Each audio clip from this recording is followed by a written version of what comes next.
Steve. Hi there. How are you, Jack? I'm good, Steve. Good. Hey, Steve, can you mute? You're kind of in, what do you call that, stereo? Oh, that means that you're not talking through your headset. I am.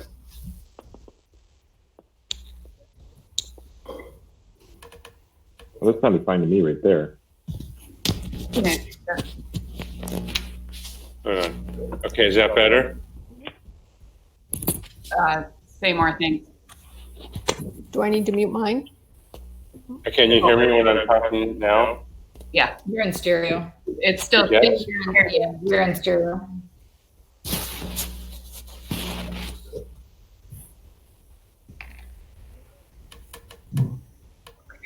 Connie, are you ready on your end?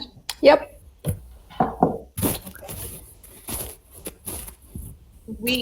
Then I call this meeting to order at 5:31. Steve, you want to read the going into close? Oh, are we ready for that? Can we go to the next slide? Oh, yes. Apologies. Okay. So we have, who do we have present? Okay, so we have Nick Poloni and Steve Brown physically at the school, and then myself, Dana Powers, Lisa Hines, and Jack Nicolai are remote. We have 0 members absent, administrators present. I think just right now we have Connie, but I know everyone else will attend at the regular session at 7. Who's here? Next. Great. Steve, you want to? Sure. I move that we go into closed session under the following statute. Wisconsin Statute 19.851C, considering the employment, promotion, compensation, or performance evaluation data of any public employee over which the governmental body has jurisdiction or exercises responsibility. And this will include administrative review and individual administrative requests, consideration of reduction of hourly student support, staff, individual student programming, and also under Wisconsin Statute 19.851E, and this will be deliberating or conducting other specified public business whenever competitive or bargaining reasons require a closed session with regards to vendor or contractor bid. And the board will reconvene an open session to take any action from the closed session. So moved. You're on mute. Okay, so Nick Second. seconded. Okay, Nick Poloni, second.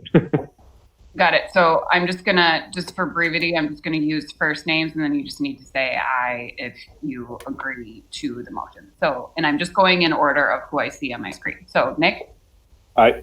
Jack, Aye. Lisa, Aye.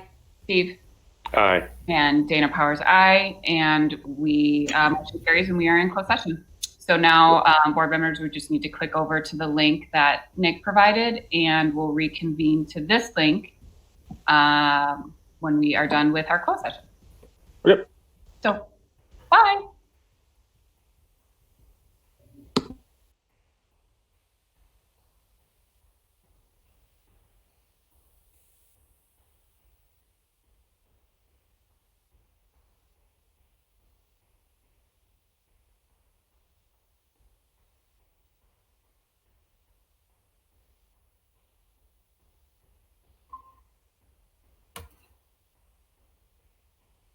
Hello there. Hello. Aye. Hello. Okay, we've got Jack and Lisa. Jack, what room are you in there? I'm in my back room. Nice. I know where everyone is here. Okay, I think the other folks, they have to actually physically walk to the location. So we'll give them a little bit of time. Right, they're the MMC. I believe that's where it has. Yeah. Oh, I'll walk too, then what the heck? I'm gonna walk. Walk, walk, walk, walk. Walk, walk, walk, walk, walk, walk, walk, walk, walk. There. Feeling better. Okay, Jen, and your other session. Oh, yes. Hold on. Like, still, I have the YouTube up.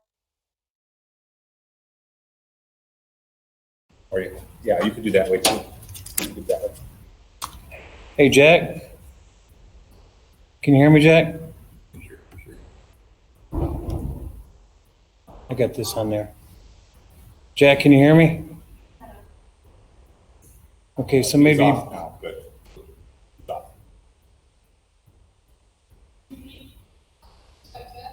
No, we're good. So he's now off the public session. oh, she goes into closed section too?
Hello, Lisa.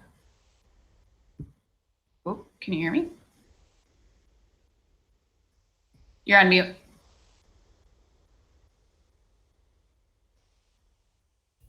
Got it. There we go.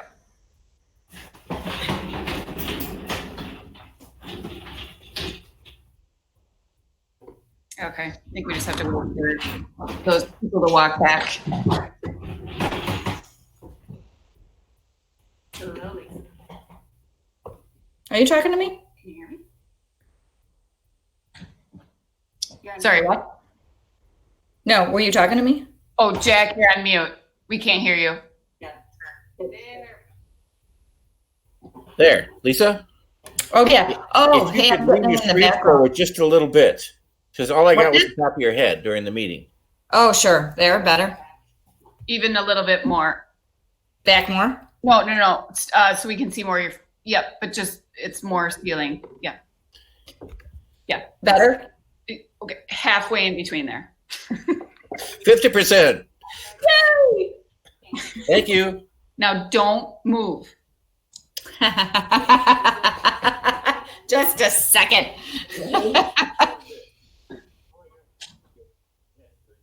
Oh, sure. There, better.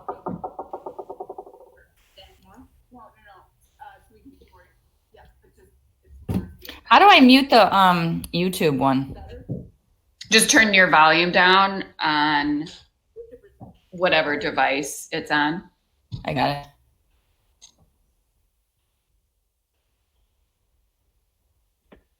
Hey, just so you guys know, everything you say can be heard right now. Yeah, that's what I was hearing that back. Yep. Because we're in open. I think we didn't say anything obnoxious, did we? I don't know. I was Just No. We're just trying to figure out, yep, I positioning. just told Lisa I miss her chin. I can see it now. Well, Jack, you're not missing much. what you kind of do this thing here, Lisa. Like, yeah, you see the feeling. I'm half in, half out. That's what that is. yep. There's an SNL skit on that kind of stuff. You should watch it. Is it? I haven't seen SNL in, I don't know, 30 years. Forever. Are they still on? Yeah, the newer ones are pretty funny, I gotta say. Really? That's good. I'm glad. I'm glad for them. It cycles. Check out the clip with Brad Pitt doing the doctor behind Trump. Yeah, That's that was hilarious. last week. That was last week. But Flashy, I think. Okay, Nice. so do we have everybody? We do. Take it away, Dana. All Let's right, do it. so we are back into open, and we just need to do one motion whenever somebody is ready. not hearing.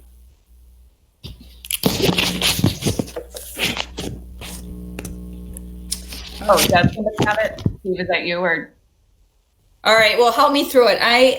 I move to approve the reduction in special education assistance for the 2021 school year by 3 positions As presented.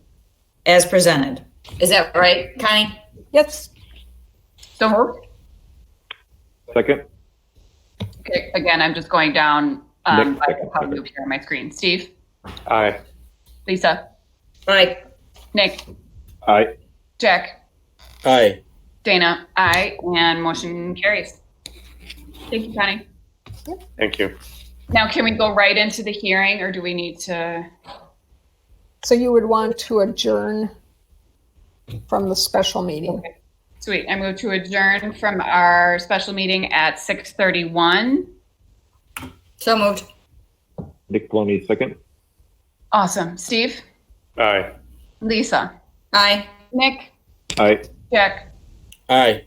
Dana, I, and we are adjourned.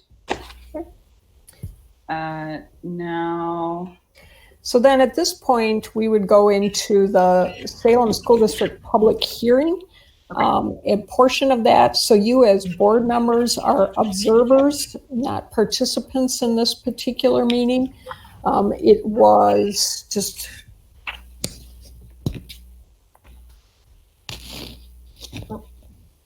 Okay, so just to kind of clarify, the purpose of this is for a public hearing to request a waiver from DPI for the educator effectiveness evaluations for the 1920 summer year educators rather than extend their summer years.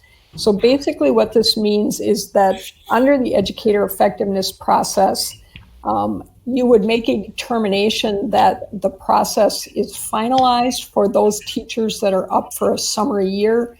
Certainly it can include conversations with them about strengths and weaknesses, things like that, what their targets are, but it doesn't extend that summer year. The reason that's important is under DPI regulations, the school district is required to submit summary scores and an evaluation for our teachers every 3 years to them. This would waive that requirement for those teachers that are in that summer year. The main reason that we're kind of making this request is that it will relieve some anxiety on the part of both teachers and administrators, partly because it's very difficult to observe and evaluate teachers in that remote setting. It would be nearly impossible to actually go through a full process with a legitimate observation. Teachers may well, in their overall plans, base their student learning targets on testing data that we won't have because of the school closure. But I have shared with our administrative team that there is nothing in this that would prevent them, if they did have a teacher that needed some additional support or that they felt strongly needed to continue into that summer year next year, from doing that. The only thing it does is it stops uploading that aggregate teacher evaluation information for those in their summer year to DPI. So again, the topic of the public hearing would be to request the Department of Public Instruction to waive the requirement to complete an educator effectiveness cycle for educators in their summer year in the 1920 school year due to the ongoing COVID-19 public health emergency and school closure orders. You can see that is only good. Go ahead, sorry. that is only good for this year. Okay. So it does not continue into next year. You can see where we posted both on the website, in public posting areas with the Kenosha News, the West of the Eye, and provided multiple options for feedback, including submitting them in writing, submitting video, submitting emails, attending this evening and handing them in writing to our board secretary. But at this point, to my knowledge, we received no feedback related to that particular issue. So the purpose of this hearing would be to give people, or to give an opportunity to read through what that feedback was. If people had concerns, there is no feedback related to making that decision. So that would essentially conclude this public hearing. Later on in the actual regular board meeting, you will make a decision as to whether then to approve that waiver request to DPI. But at this point, that would conclude this actual hearing. Wonderful. And we do not need to adjourn. Is that what you said? No, because you haven't convened into a board meeting. Gotcha. So it's Okay. just a public hearing. Okay. So what we'll be doing is we'll be shutting it down at this point 20 and then reconvene in the board meeting at 7 o'clock. Okay. We'll see you guys soon. Shortest Okay. meeting ever. Bye. Yeah.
No, I don't think so.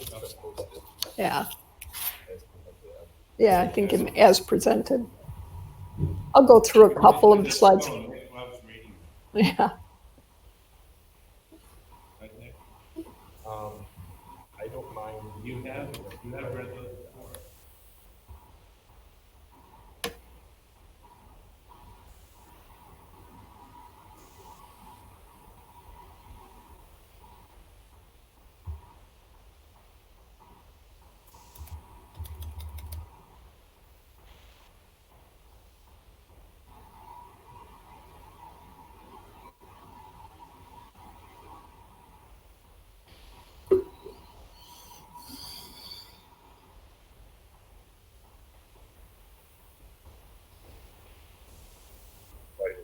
Just a reminder, we are live currently too, so if your microphones are not turned off, they can, or everyone can hear what you're saying. Just as a reminder.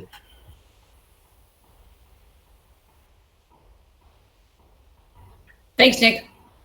10-4.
Hello, everybody. Hi there. Hello. Hello. Hello. Hello. Hello. Do we have everyone on here? You know, we do need a flag back here, don't we? Oh, we have it up there. Okay, is Connie there? Yes, yeah. Okay, let me.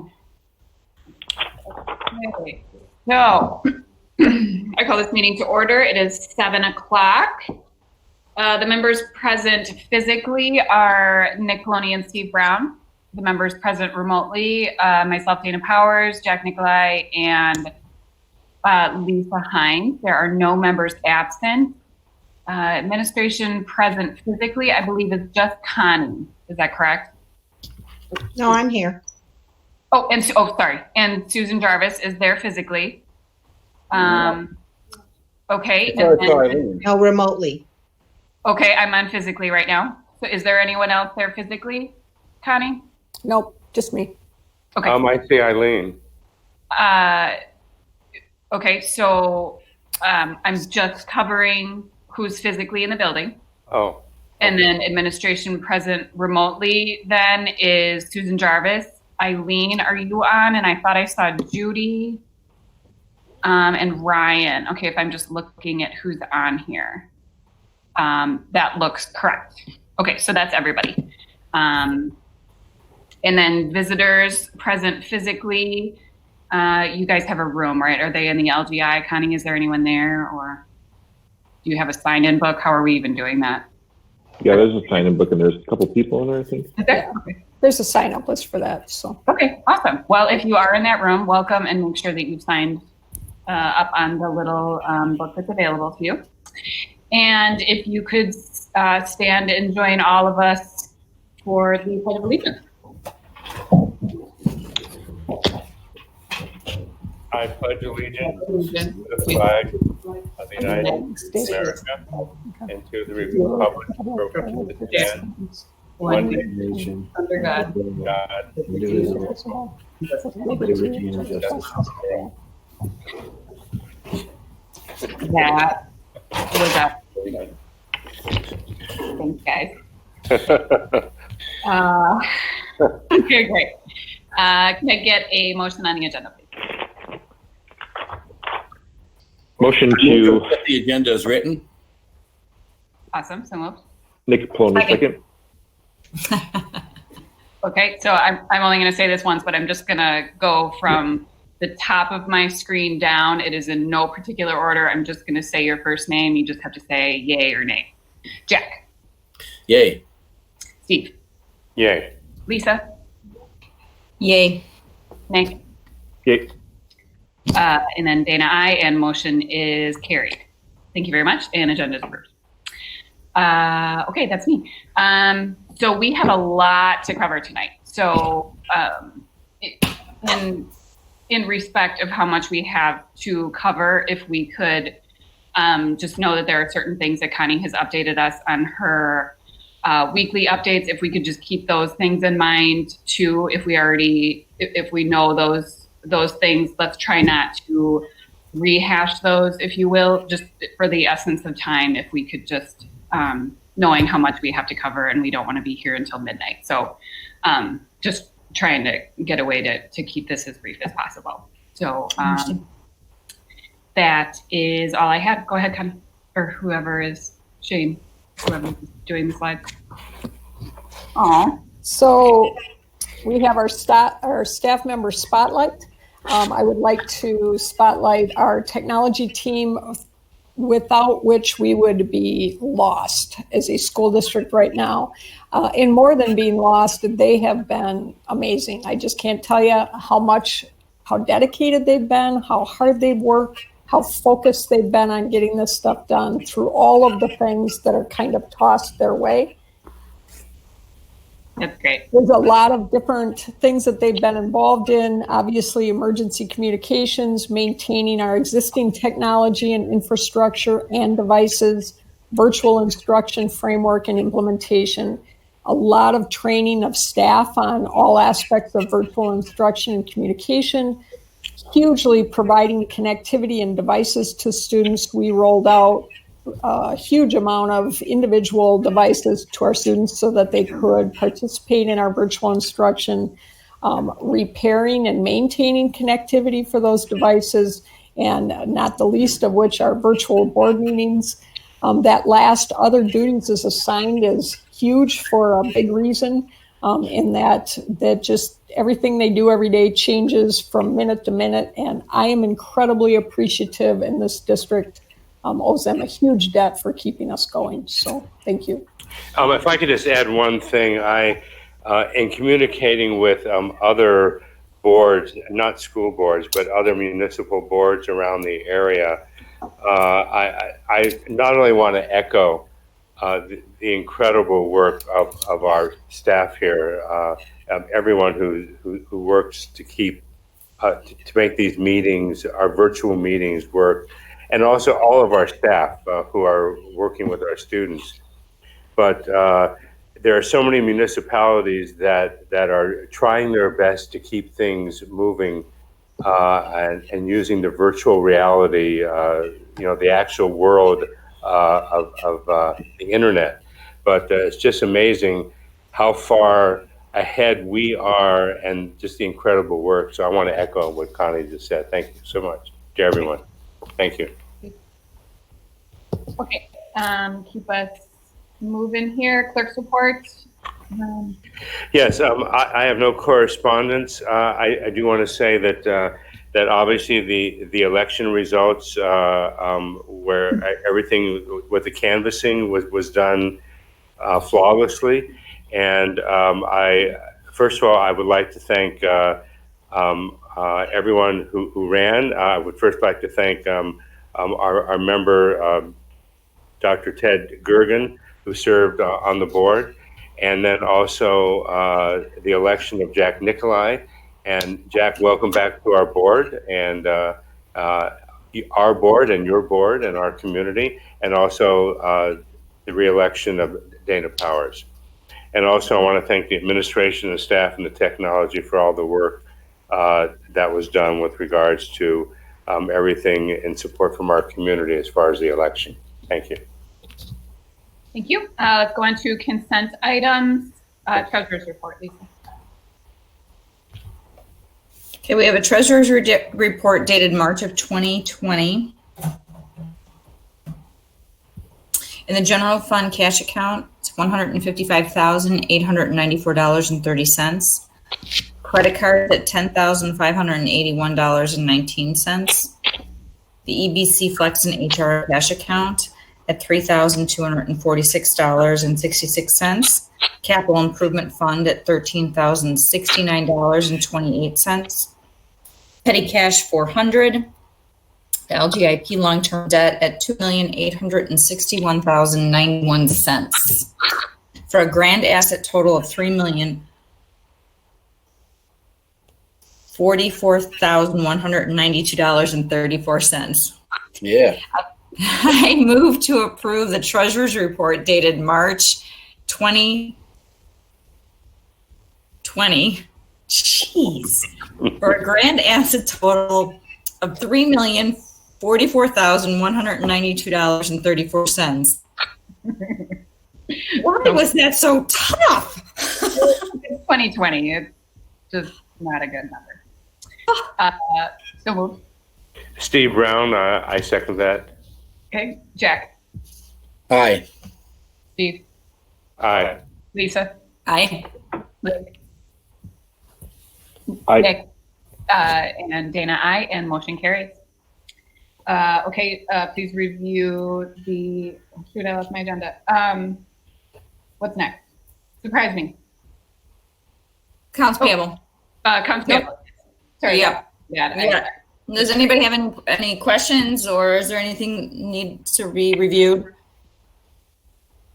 Just a friendly reminder that, and Jack, I know you know this already, but if you could just kindly review ahead of time and jot down your questions, that is most thankful. We are most thankful for that. Okay. Questions? Anybody? Nick? Nope. Okay, go ahead, Lisa.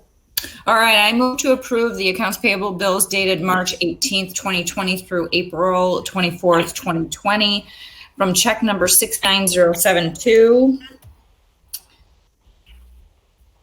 through check number 201-900590 for a grand total of $650,308.45. So moved. Nick Poloni, second. Awesome. Jack? Aye. Steve? Aye. Lisa? Lisa? Aye, sorry, didn't hear you. No worries. Nick? Aye.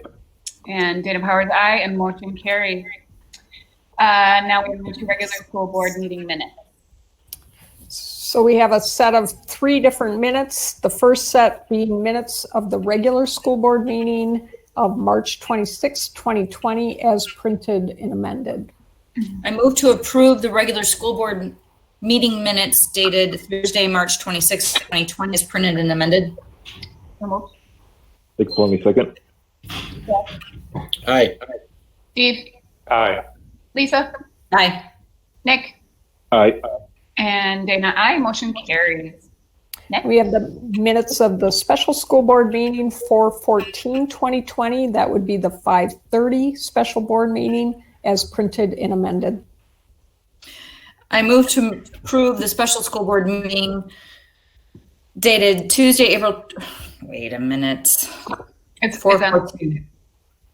not babe. Sorry, Lisa. Tuesday, April 14th, 2020, as printed and amended. So moved. Nick Poloni, second. Jack? Aye. Steve? Aye. Lisa? Aye. Nick? Aye. Dana? Aye, motion carries.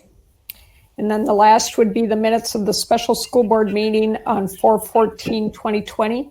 That would be the 7 p.m. meeting as printed and amended. I move to approve the special school board meeting dated April 14th, 2020 as printed and amended. So moved. Nick Maloney, second. Jack, Aye.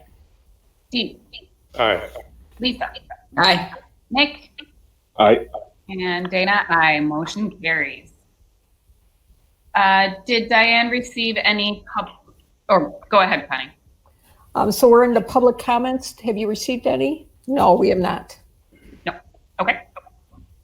Thank you. Do we need to ask anybody in the room or? There isn't anyone, no. There isn't anyone then. Okay, got it. There's one, I think. One person. Oh, sorry, I meant the LDI or wherever. Right, so if they were going to, we don't have actual spoken comments. If they were to submit comments, they would have had to have handed them to our board secretary prior Gotcha. to. Understood. Okay, I'm still trying to navigate my way around this awesome time. Okay, great. So we are on to an action item, which would be for the annual board reorganization. This is a little different probably than you're used to doing things. It's in terms of election of officers, it will be done remotely. We'll start each office with a nominating ballot followed by vote. It will be a secret ballot, so there will be no way to know who's voted, other than we'll know how many people have voted, so we'll know if board members have voted to complete. We'll start with the president nominations, followed by first vote and a second vote only if needed to get a majority. Nominated candidates may decline the nomination at that time prior to voting. An announcement will be made letting board members know who is on the ballot. And the reason for that is in order to do it in advance, I had to give you a pre-configured ballot with all 5 board members, but that doesn't mean that you would vote from all 4. So going into the voting, I'll always tell you who is eligible to be voted for. After the president, the order will be vice president, followed by treasurer, clerk, and deputy clerk. And then an actual board motion would come at the end of all of those elections to approve the slate of elected officers. So any questions on the voting process? No, this is really cool, as long as it Yep. works. As long as it works. So you should have a ballot there, and we would start out by asking you to make any nominations for board president. So you would click there to nominate, and you would type in any nominations for board president. Right on the slide. Right on the- Okay. It should be that separate document that I sent you. It's So- a link. Oh, It's like in the email, in our email. Correct. So That's not fine. on the slide, it's that separate document I sent. Yeah. That's It fine. shows that you're in here, Lisa, in the Google Docs up on the top right. What do you mean? You can always look on the top right of the screen on Google Docs and see who's in that document. it's a live document. Correct. Was that So right? see where it says like L and then top right, or yeah, I'll show you later. So has everybody found the No. document? No. Yeah, I found it. Sorry. It was emailed at 3:44 p.m. today by So- Connie. So, Go to that email. Okay, got it, okay. okay, so it sounds like everybody has the ballot. We would start out where you would click here to nominate under board president and then nominate. This is so cool. Yep. Jeez. But do not go on to vote. We're not still what? at the stage of do not go on to vote. Just at this point, we're nominating for board president. Now, can you see if you have 5 votes? I'm going to check that. So Never mind. right now we have 4. Okay, so does everybody feel that they did it? Yes, Are I you, do. are you able to check names? Who's ever doing, is Diane telling it?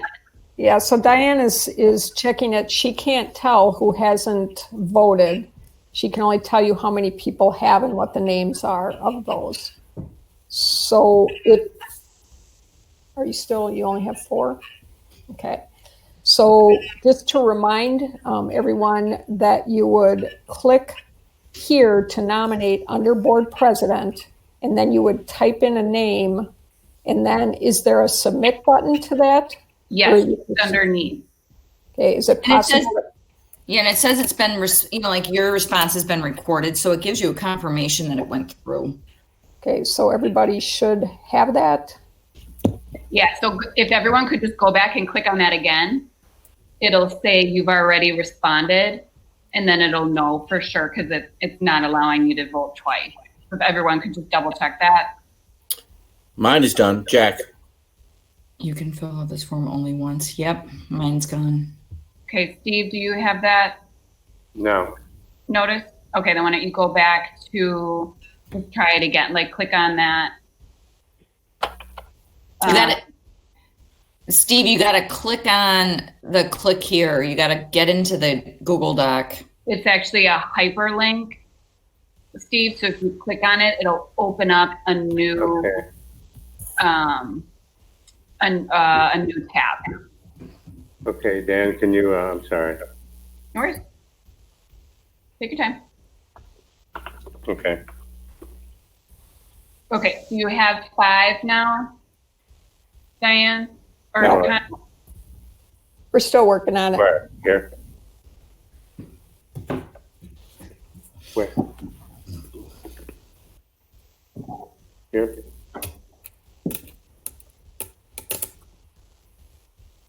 Okay. Got it.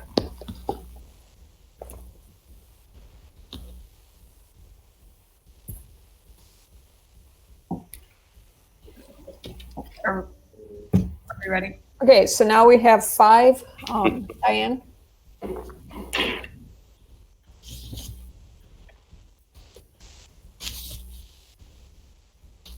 So we have 9 nominations for, or I'm sorry, 5 nominations for,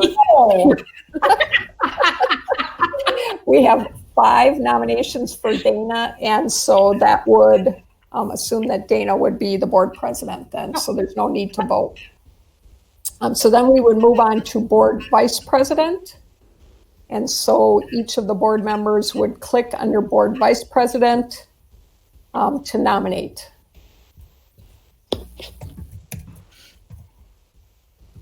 This is really cool. Thanks, Dan and Connie, for figuring this out. It's really awesome. And Shane, whoever worked on it, thank you. I don't want to exclude. Okay, so we have 5 nominations for Nick. So that would mean that Nick is vice president then at this point. So then we would move to board treasurer, and you would click to nominate for board treasurer.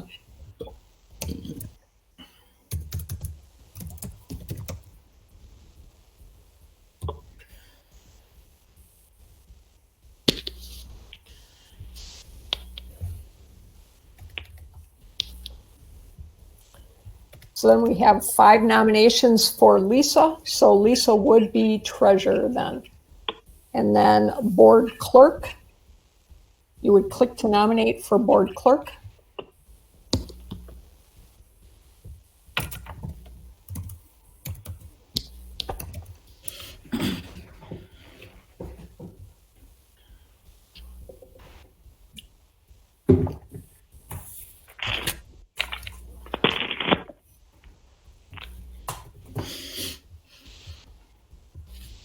So then we have nominations for Steve and for Jack.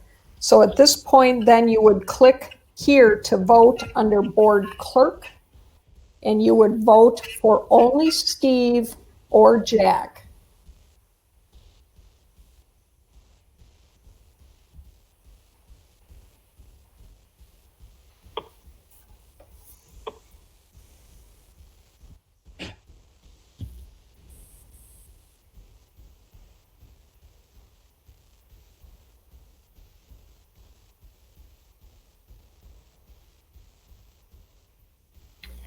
Is that under board clerk number 2?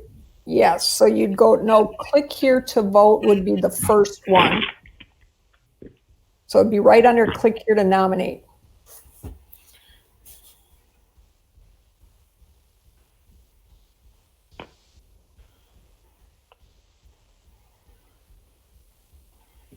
So Steve, there's the 3 columns. There's click here to nominate, click here to vote, click here for a second vote. You want to click on the click here to vote. Okay. And then there'll be a list of names. Okay, you've already responded.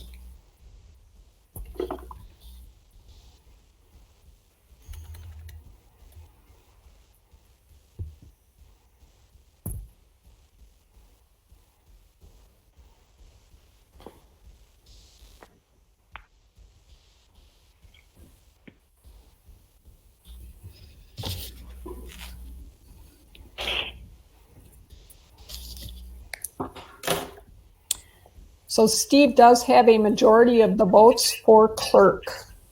So then board deputy clerk, click here to nominate.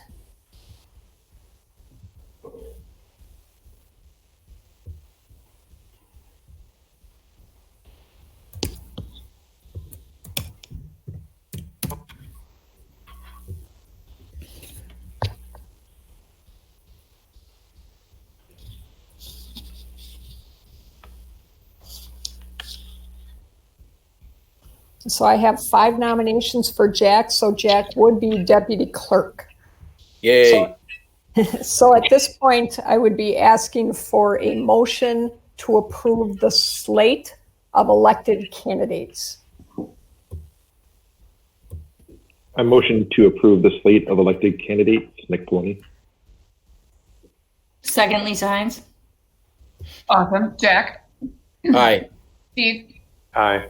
Lisa, Aye. Nick, Aye. Dana, aye, and motion carried. Congratulations, everyone. I like that process. Very nice. Really cool. Is a little bit interesting. So the next action item on the agenda is a request to consider a change to liquidated damages in our professional employee contracts. The previous employee handbook, meaning the one we're living under right now, had that if you wanted to break your contract after July 1st, the liquidated damages was $1,000. After July 15th, it was $2,000, and after August 1st, it was $5,000. There were a couple problems with that in that they weren't actually written in the teacher contracts, so that does actually need to be in the written contract. Also, the $5,000 for the August 1st deadline, and we can talk about that a little bit, but the August 1st one, the $5,000 probably exceeds the actual cost of replacement. And one of the requirements under the law is that liquidated damages cannot be punitive in nature. So in other words, they can cover what the district incurs for cost, but they can't exact a punitive kind of level. So I'm recommending a change to the contract language to actually move up the timeline where some of those damages are accrue.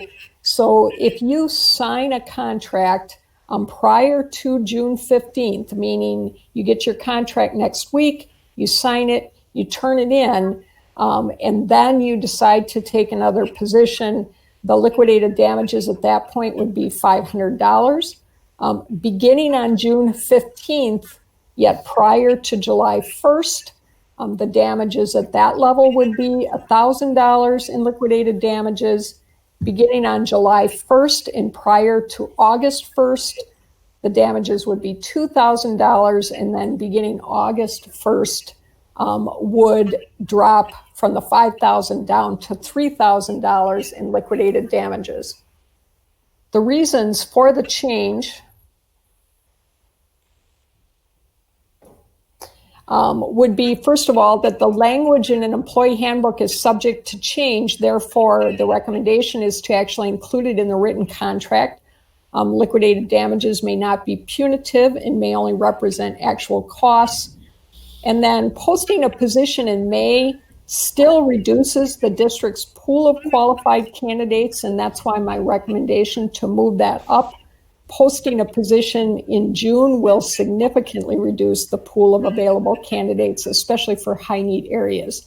So a little bit of a dual change, one, lowering on the end, but two, moving it up so that the district is in a better position to try and find high quality candidates to fill positions.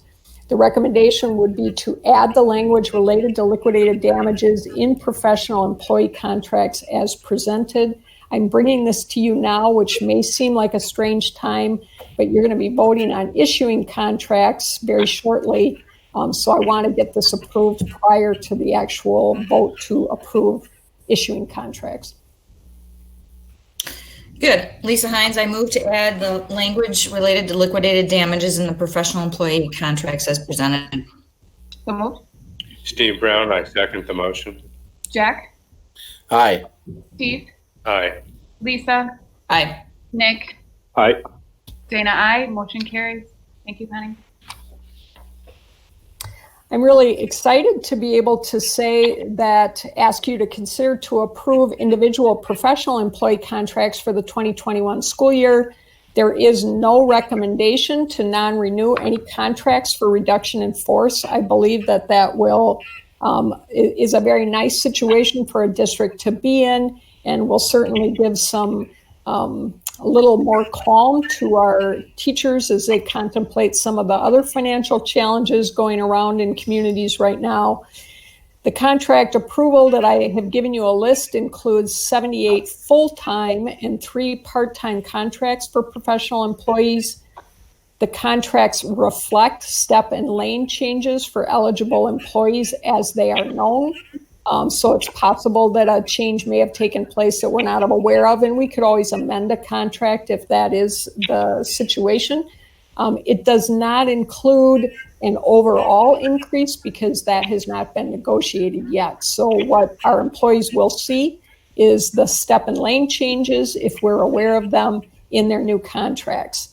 The contracts will be mailed, so we won't be putting them in teacher mailboxes or staff mailboxes. They'll be mailed, and they have been signed electronically, which is new for us.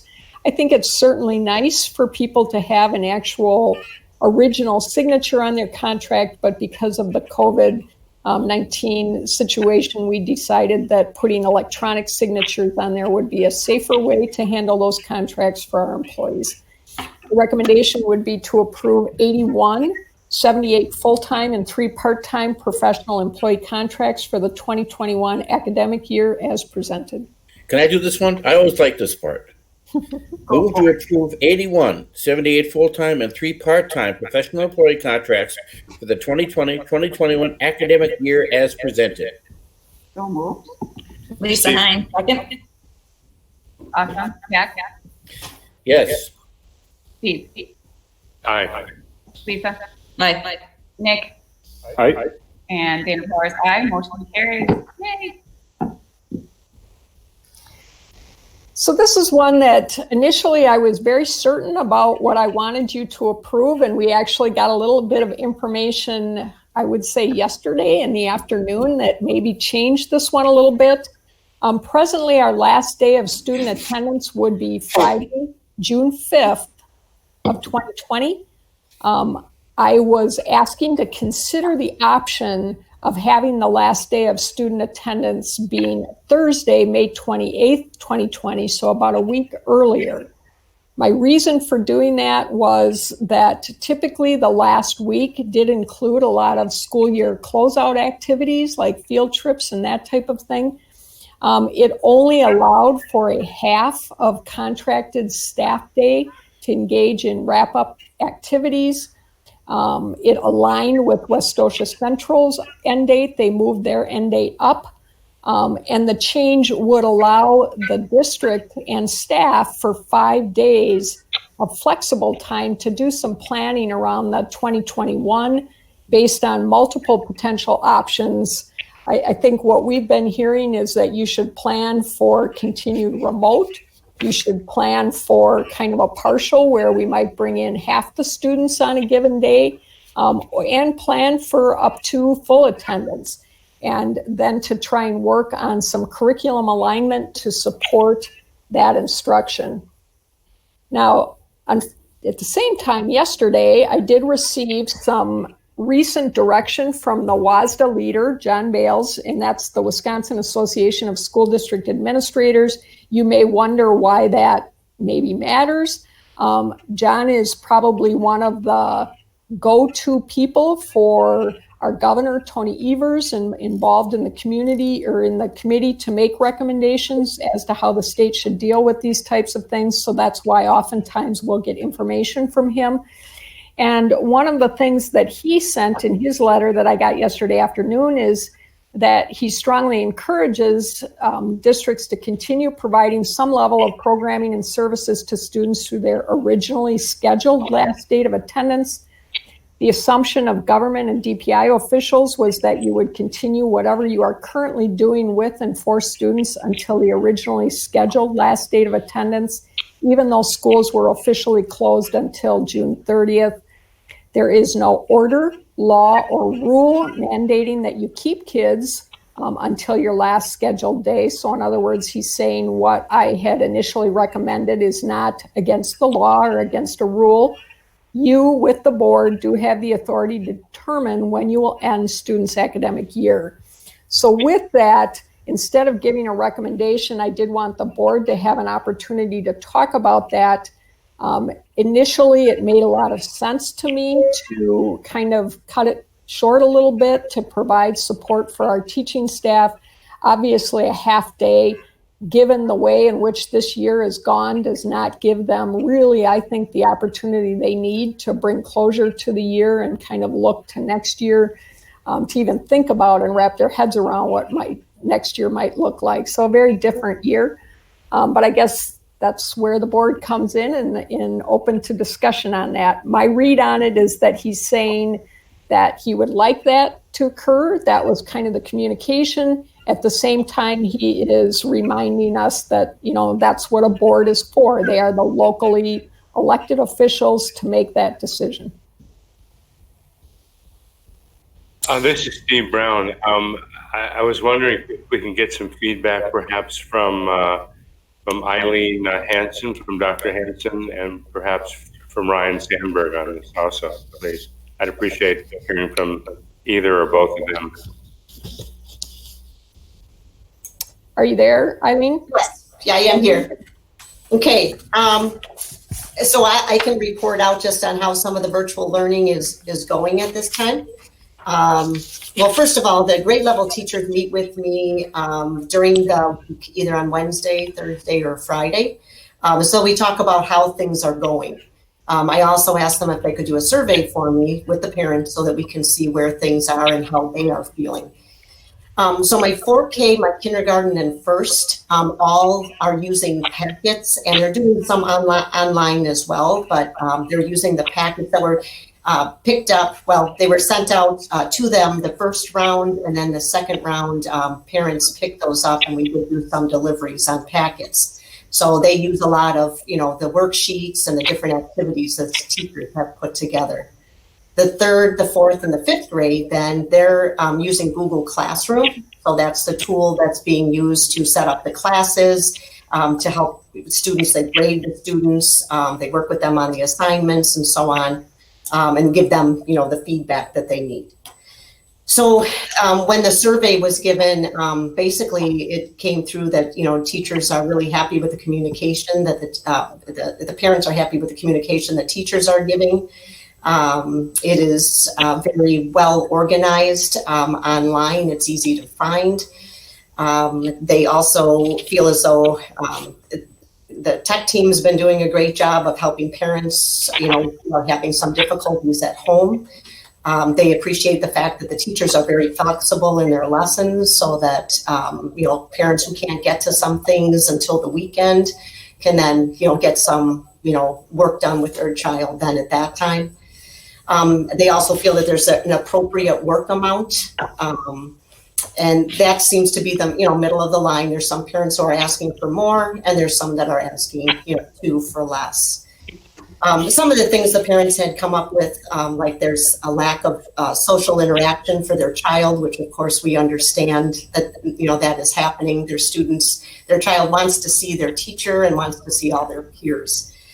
Math is a little bit, can be sometimes difficult because the program that we have wasn't originally made for being online, but the teachers are working too with the company and adapting so that it can be used for online purposes. I'm sorry to interrupt, Eileen. I think I apologize if I miscommunicated with you. I think you're thinking that you're in that part about giving a report as to how things are going. And I think what Steve was asking, if I'm not wrong, is what your thoughts are in the calendar change. Oh, I'm sorry. No, that's. I thought he was asking because of the classes and how the students are doing. Yeah. For the change, well, based on, I guess, what I'm seeing from the survey and so on, and the teachers' attention to the children and their needs, I would, say yes to making that change, that switch for the. Meaning, sorry, Eileen, so you're saying that you agree with ending it a week early at the end of May? Or are you saying you agree with leaving the end date as it is? I agree with doing the end date the same as the high school has at this point. Okay, so a week earlier. Got it. Okay, very good. Thank you, Eileen. You're welcome. Ryan, did you have any thoughts on that? Yeah, I mean, ultimately it's the board's decision, obviously, with how this would be handled. But I mean, part of this too, we need to also think about how we're going to teachers and kids. We have to still, obviously, there has to be some sort of pickup, and obviously a drop off with parents and things like that, as far as Chromebooks and library books and things like that. And so I guess my one concern would be if we go to that last day, we would have to try to kind of figure out how we would do a drop off as far as Chromebooks, library books, and then students could still pick up their extra supplies. Because we got a lot of those things up in our first pickup, but a lot of that was just the main things. It wasn't like things such as like gym shoes and other just little small trinkets in their lockers and things like that. So, I mean, ultimately it'd be up to you if we needed a week. I don't know if we need a week, but I think we still for sure need at least a couple days to kind of get that figured out and planned out. And obviously, because that's going to take a lot of people to kind of organize that and have people around school to get that pickup and drop off set. I understand. Yeah, and one other question, Judy, with regards to special ed, what's your position or thoughts with regards to changing the date?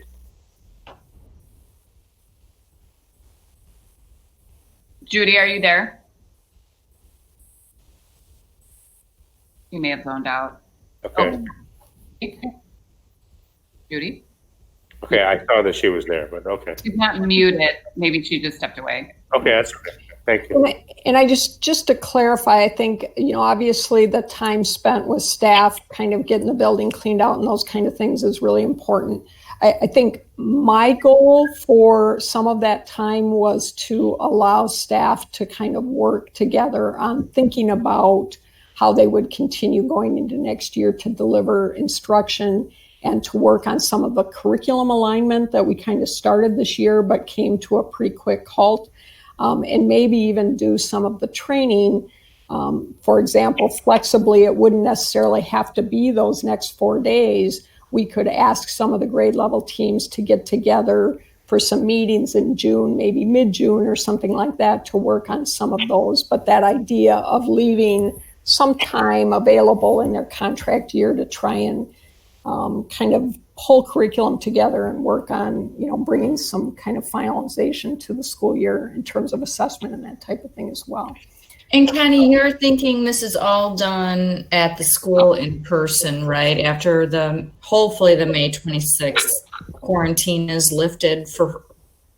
Not necessarily. I mean, that would be wonderful. I mean, if we could bring some small teams in and even still do some social distancing, like, for example, bring the 6th grade team in or to be able to sit in a large room and do some work together and kind of come together and go back. It wouldn't necessarily have to be. It could be done, online as well. But I think it's important to remember, although our teachers are very committed and work over the summer, their contract has ended on that 5th. And I think I am assuming they would agree that to have some additional time over and above that, just cutting off instruction and now all of a sudden, we're into summer. I think it would be helpful for them to actually have some paid contract time to carry out some of those kind of responsibilities and working forward. Yeah, understand. Makes sense. Do you need a motion? If there's going to be a change to the calendar, there would need to be a motion. Can you put that slide back up so we can see that date? I think it's the previous slide. Where did it say they made? There we go. Okay. Yeah. May 20. Okay, Lisa Hines, I move to approve the change to the end date, the last day of student attendance for the 2019-2020 school year to be Thursday, May 28th, 2020. So moved. Steve Brown, second. Jack? Steve? Aye. Lisa? Aye. Nick? Aye. And Dana Powers, aye, and motion carries. Thank you. We can see you now, Judy. Hi. Hi, Judy. No? So now I'm asking the board. Okay. I'm asking the board to approve requesting a waiver from DPI for the educator effectiveness evaluations for the 1920 summary year educators rather than extend their summary years. A reminder that we had a time for our posting and public hearing. It was posted on the website in public posting areas, the Kenosha News in the West of the Eye. That public hearing was held this evening, April 28th at 6:30 p.m. You can see an actual copy of the waiver, but what the board would be doing would be request that DPI waives the overall requirement to complete the educator effectiveness cycle for educators in their summary year in 2019 and 2020. I don't know if there's a review of the commentary. If you watch that, you would find that it would be a very short review and that we got absolutely no feedback in opposition of that waiver or in support of that waiver.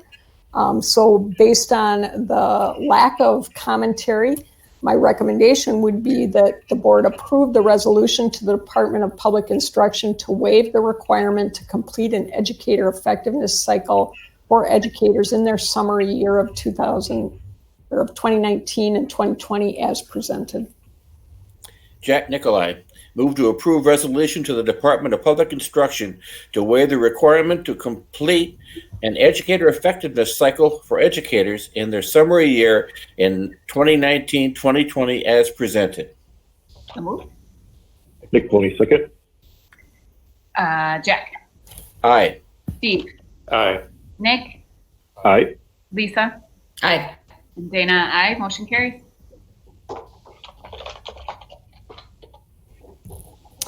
So now we get to go through all the various cycles of pay structure, because if you recall, the last time we went through this, we only approved them through the end of April. And so now we need to talk about what occurs in May. I've actually changed my recommendations a little bit to make any change that takes place to actually start out with the next wage period, which is actually May 4th. So the first group of employees that we're talking about are those related to the 2 weeks of paid leave under EPSLA if they are caring for an individual who has experienced symptoms or who is subject to quarantine. I would ask that the board consider continuing exactly what we have now, which is to pay at salary-based wage of $229.95 daily, or for their regular hourly wage for our hourly employees without requiring them to use their accrued paid leave or requiring them to work. The one thing that I would caution employees that may be watching this, and I will make an effort to try and make sure that they understand that, all employees are only eligible for up to 12 weeks of FMLA leave. So although this is only 2 weeks, there are multiple different leaves that our employees have been able to take advantage of.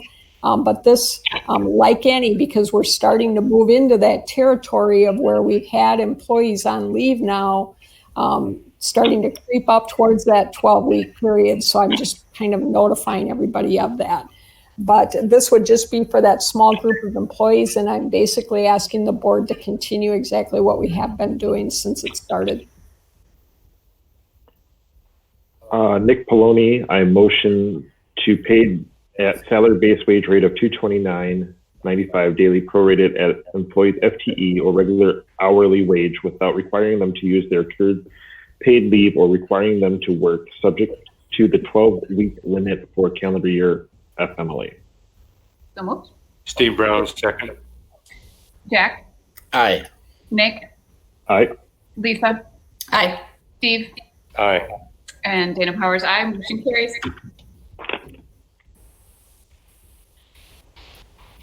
So then we have to approve an emergency pay structure for our employees that are eligible for enhanced FMLA leave because the employee is caring for his or her child or whose school or child care facility closed due to COVID-19. Just a reminder again on this one, there is only 12 weeks total under FMLA leave. So for some of our employees who, for example, may be year-round employees going to the end of June could put them in the territory of using that 12-week limit. In this one, a little bit different. We met in committee and talked a fair amount of time around this particular issue. Part of the dilemma that the district has is that when we are paying all of our employees to stay home, which we certainly support and want to do that, it does result in us paying those employees that we need to bring into the building more or reducing their hours. And so in order to make up to that, after a long discussion or make up for that, a decision was made for this particular group of employees that we would continue to pay their hourly wage minus $2 an hour or base wage. So if, for example, you have a new hire, it would be base wage, whichever is higher for our hourly wage employees. So it would be a reduction of $2 an hour for these employees. Employees would not be required to use their accrued paid leave or required to work from home. If they, were of the mind where that was a significant pay cut, they could use accrued paid leave in those circumstances to get full pay. This would also be subject to the 12-week limit for calendar year FMLA.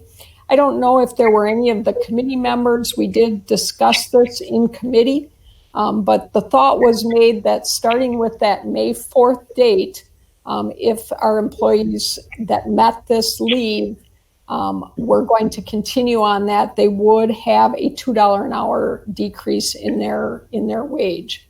Or they would be paid at the base wage for our salary. So any questions on that?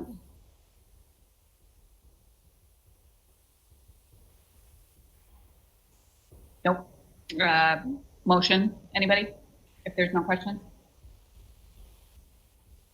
This is Steve Brown. I motion to pay at base wage rate of $229.95 daily or prorated at employees FTE for salaried employees, to pay at hourly wage minus $2 an hourly or base wage, whichever is higher, for hourly wage employees. Employees would not be required to use their accrued paid leave or required to work from home, and this is subject to the 12-week limit for calendar year FMLA. And I just add as a point of clarification, the reason I keep stressing that 12-week limit is if families are trying to kind of spread the pain, if you will, on the chance that, let's just say that we ended up kind of back in this world next year.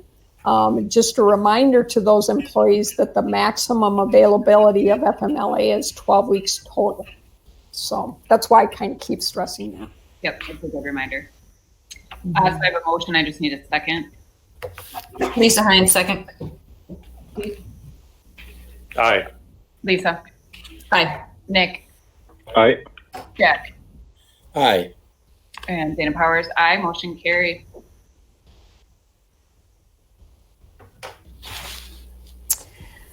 And then for this group of employees, this would cover those that have serious health condition not related to COVID-19. So in other words, they have something that may put them in higher risk if they were to catch COVID-19. What I'm asking the board to consider would be to pay at the base wage rate of $229.95 daily, or prorated at the employee's FTE for salaried employees, and then to pay at the hourly wage for hourly wage employees. So this would be no reduction because of the fact that it is due to a medical condition that they have. It does require a doctor's excuse in order to document that serious health condition, and it is also subject to the 12-week limit for calendar year FMLA. Nick Maloney, I motion to pay the base wage rate of $229.95 daily or prorated at employees FTE for salaried employees, to pay at hourly wage for hourly wage employees. Employees would not be required to use their accrued paid leave or required to work from home.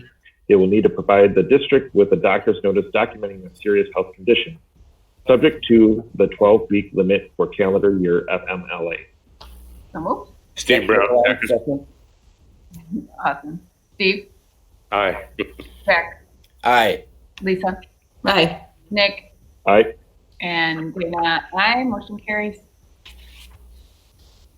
And this is probably the biggest change, I would say, that we would be asking the board to consider.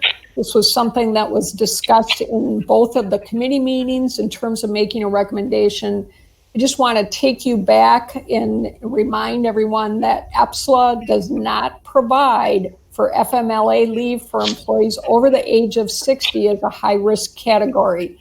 This was a decision that the district made at that time, probably pushed a little bit by the fact that we did have somebody who tested positive, one of our students at that time. And I think that there was a lot of concern on the part of our employees in terms of coming into the building. Our building has not had students for quite some time now. We have not had the large group of our employees in the building for quite some time. And so after considerable discussion in both committee meetings, the committees did recommend, at least, and I'll let them speak for themselves, but that we would no longer continue to offer this particular leave because it is not a required federal leave, beginning with May 4th. So that employees who had accepted, the recommendation would be employees who had accepted an offer of leave due to being over the age of 60,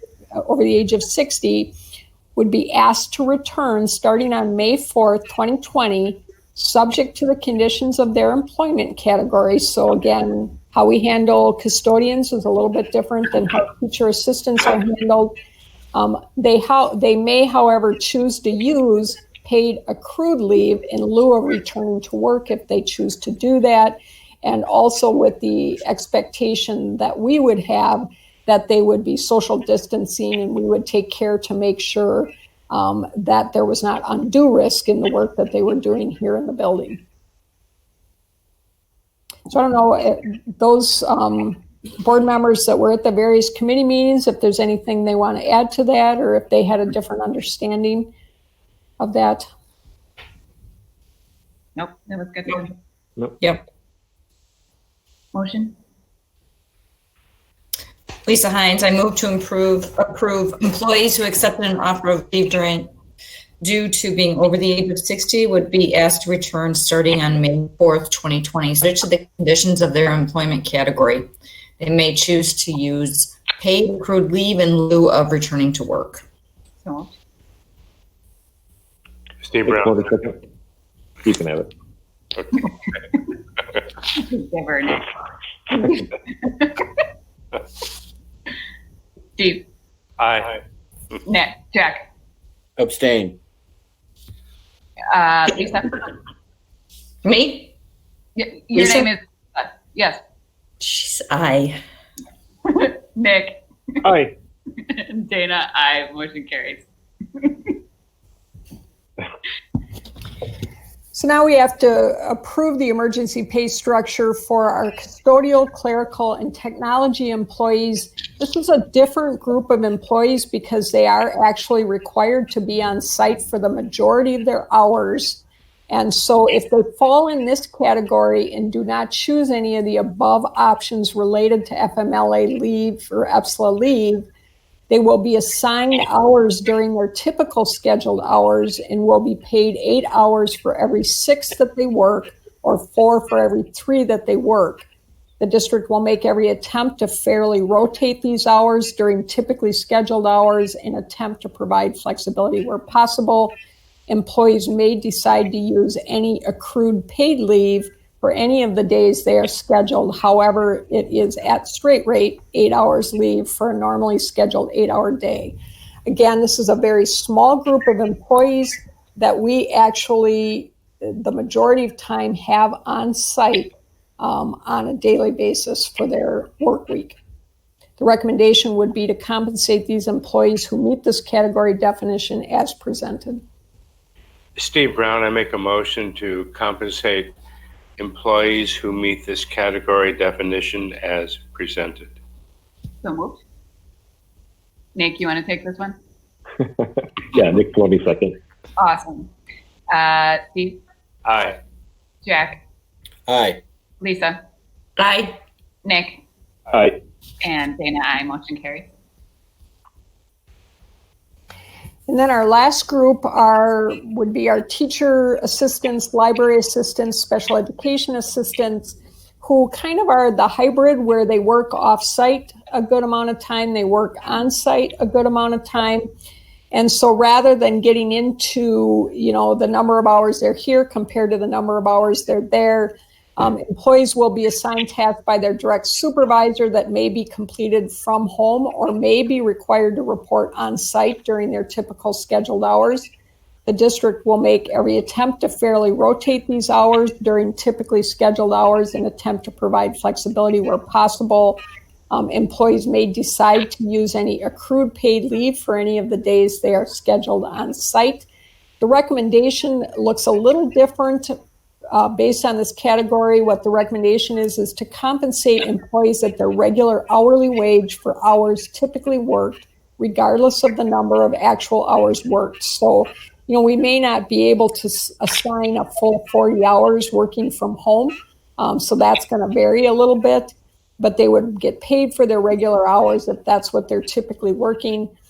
However, these employees will not be scheduled for more than 30 hours or prorated FTE on site. So in other words, kind of the same effect as we had with our other employees, but they would not be scheduled for more than 30 hours actually on site. In the vast majority of cases, it would be significantly less than that. But rather than trying to kind of work around, some of them are here 6 hours, some of them here are 15. It just would be that kind of blanket for that group of employees. Lisa Hines, I move to approve to compensate employees at their regular hourly wage for hours typically worked, regardless of the number of actual hours worked. These employees will not be scheduled for more than 30 hours or prorated FTE on site. So moved. Nick Maloney Second. second have it. All right, I'm a giving board member. All this fighting over seconds. okay, Diane can decide who that was. Steve? Aye. Jack? Aye. Lisa? Aye. Nick? Aye. And Dana, aye. Motion carries. I'm getting an echo. Yes, Diane. Can we just try moving to through this? Okay. Go ahead. All right, so this one is a recommendation for consideration of change in our district leadership structure and support configuration. This is actually something that was started quite a while back before the coronavirus kind of became a major issue. I had shared a survey with staff kind of asking for their feedback on would they support a 2 principal leadership configuration, in other words, one for PK5, 1468 for Salem School. You can see that the overwhelming number of responses were strongly agree. There were actually only 3 responses that were a disagree as it related to that. Just to give you a little other information, I did ask them for kind of thoughts on what the positives and negatives of that would be and what other support.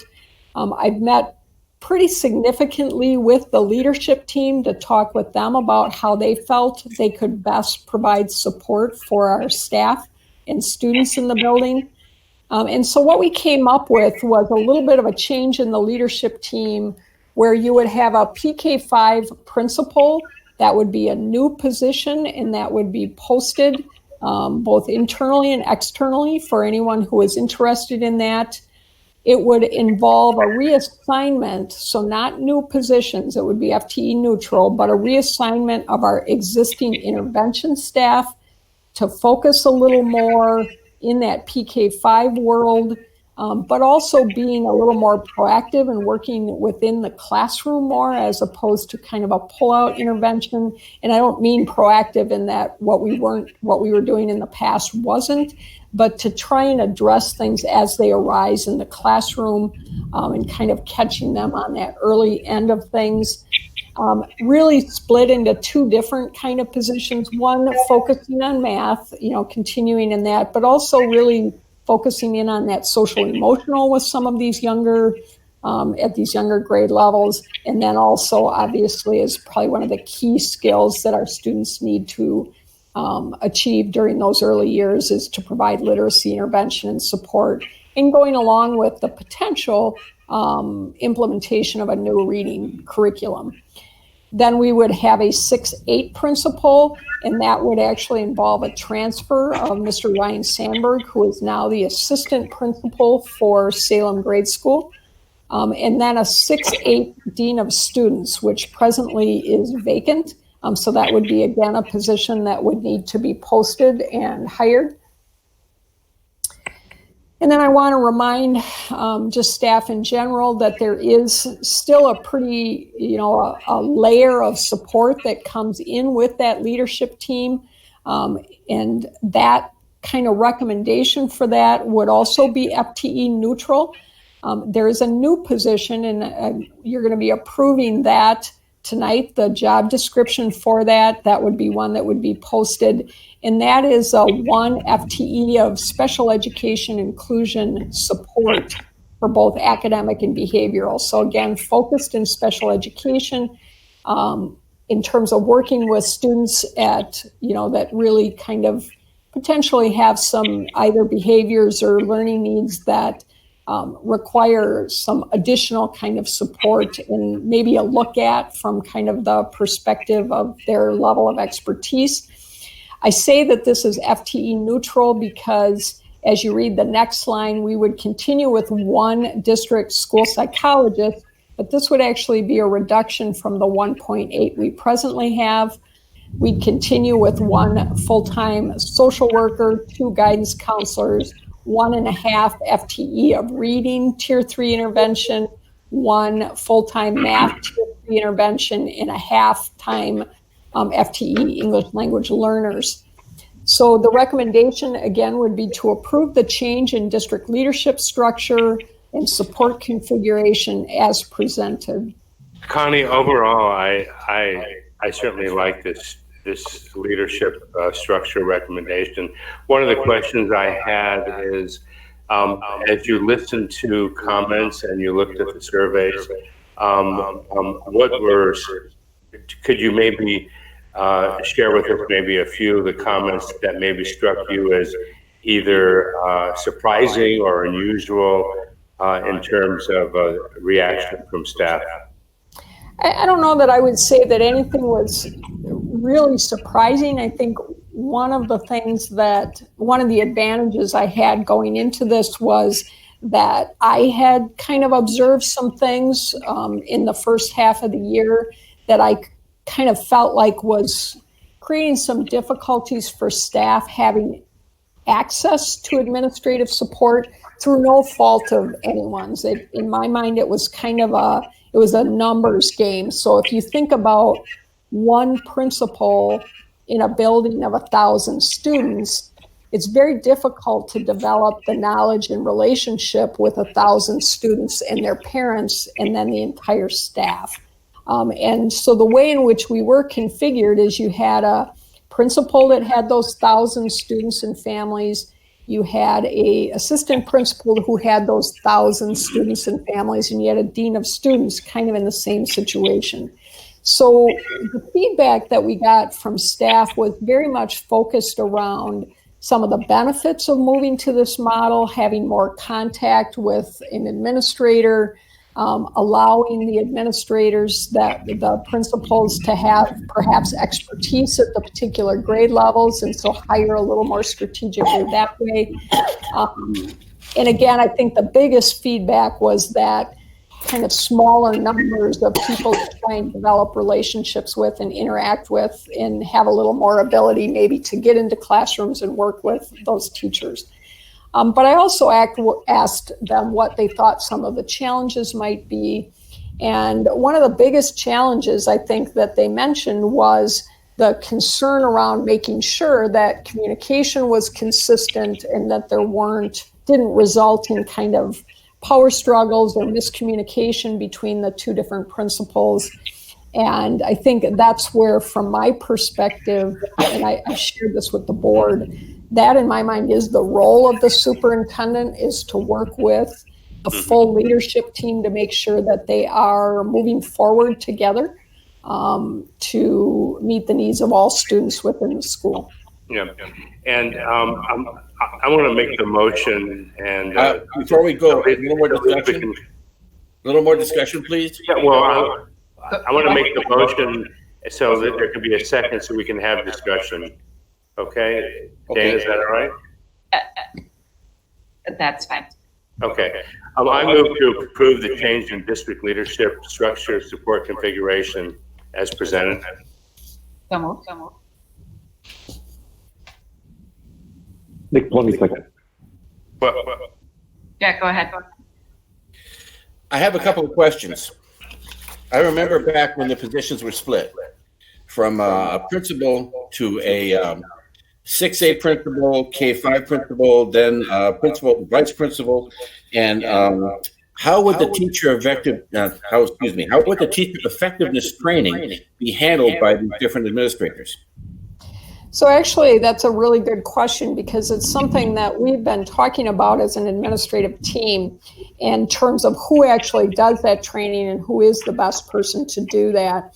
And I think, my hope in moving forward, if this is approved, would be that this summer, the whole leadership team would spend time working together and kind of determining and developing a plan for moving forward, including how we evaluate teachers, how we provide the mentor training for our new staff as they come in, how we're kind of following up and communicating how we deal with educator effectiveness. So I can tell you districts handle it very differently. The district that I came from, I actually did all the training for educator effectiveness as a superintendent.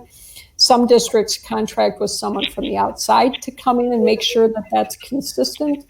Other districts use someone on staff that is not an actual administrator to do that training. And so I have some thoughts about what I think might work best here, but I think I'd really like to get some feedback from the overall administrative team once we've hired them, hired on the new principal, to kind of see what the different levels of expertise are related to that and how best to move forward. I also have a question about the way that the positions are split. I mean, when we had the K5 principal and the 6A principal, the K5 had a lot more students and teachers to cover. Now we got 5K to 5. I counted figures. That's 7 groups of students that would be under one administrator, with 3 groups of students under the other administrator. It doesn't seem like an equitable split. Right. And I think so. One of the things we talked about is that one of the uniquenesses of this building is that you can still do some shared leadership type things. And we talked about PK5 mainly because the curriculum is very consistent across those levels. So for example, our math program goes up through K5, and potentially our new reading program would look very similar to that. So in doing that, the number of students is more at the lower level, but they also tend not to have the level of behavioral issues that you see at that 6, 7, 8 level, where you're dealing kind of more with student behavior. We also made the decision that the 7, 8 principal would be supervising our specials teachers, PK8. So in other words, that 6-8 principal would have all of the art teachers, would have all of the physical education health teachers, would have all of the music teachers, so that there was consistency of programming across those levels. So it's still not going to be perfect. The PK5 principal will have more teachers and students, but I think that the split in terms of the academic areas that you'll be covering and the developmental level of the students makes that a split that is workable. Okay, and one last question, please bear with me. And I think you might have covered this already. When you have events that sort of take the whole school into account, like you have an assembly or you have some sort of a special program during the day, would you be the one who really decided when that was going to happen and then pass that information on to the principals rather than the principals deciding and then having to work it out between them? Who would be in charge? Well, I mean, I like to think that I'm always in charge of things like, in general, kind of seeing that there's continuity across the building. But, one of the things that we do administratively, and I think has been very productive, is we meet on a weekly basis. Every Tuesday morning, we meet as an administrative team. And my hope is that, as we do now, we put up issues that we need to talk or issues that we need to decide. And if it's one that the team can decide, they decide. And if it's one that I need to make a decision on, I decide. And sometimes that gets fleshed out in that meeting. I can tell you fairly recently, we had one where we had multiple different views on something, and we went back and forth. And I said, leave the office for like a half hour and come back and give me a note in terms of what you want. And then I read through all of them and came to a consensus. And I think sometimes it's going to depend on the decision, but I would hope we would be able to work together as an administrative team to make those kind of decisions.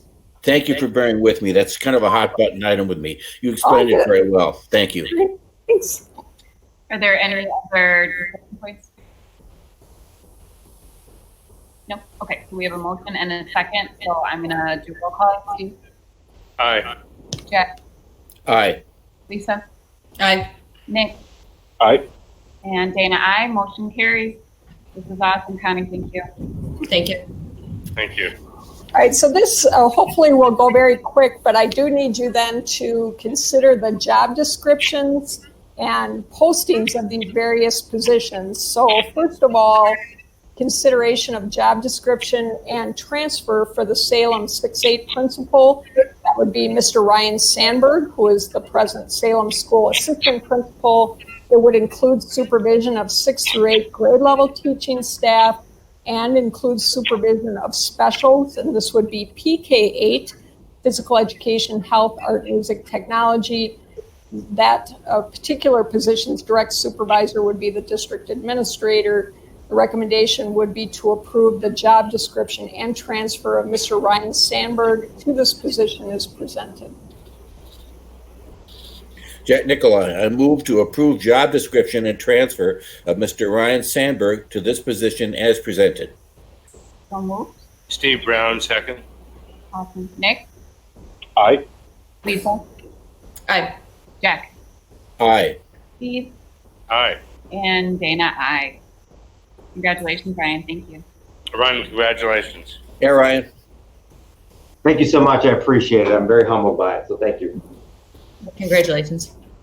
So then there would be consideration of job description and posting for a Salem PK5 principal. This is a vacant position. It would include supervision of the PK5 grade level teaching staff and interventionists. Direct supervisor would be the district administrator. The recommendation would be to approve job description and posting of the Salem PK5 principal position as presented. Steve Brown. Steve, go ahead. Yeah, Steve Brown, I approve the job description and the posting of the Salem PK5 principal position as presented. So Nick Maloney, second. Steve, Aye. Nick, Aye. Lisa, Aye. Jack, Aye. and Dana, aye. Motion carries. Thank you. And then I promise you I will not read through this, but this is a new position. Consideration of the job description and posting for a behavior intervention specialist. Just want to highlight a couple points. That is that concept of problem solving and brainstorming proactive solutions for student needs. Working to eliminate or reduce negative or disruptive behaviors is a key. Doing some individual and group therapeutic services and social emotional learning for students with disabilities. Serving on those IEP teams and coordinating, especially as it relates to the FBA and BIP process, which are students to support students who have significant behavioral issues that are impeding their learning. And then also assisting teachers and administrators in planning kind of that preventative and developmental support for our teaching staff. The direct supervisor in this case would be the student services director. The recommendation would be to approve job description and posting for behavior intervention specialist as presented. And just a reminder, although this is a new position, it is not a new FTE. So it's not, there is not additional staffing that comes with this. Nick Maloney, I motion to approve job description posting for behavior intervention specialist as presented. So moved. Lisa Hines, second. Steve, Aye. Nick, Aye.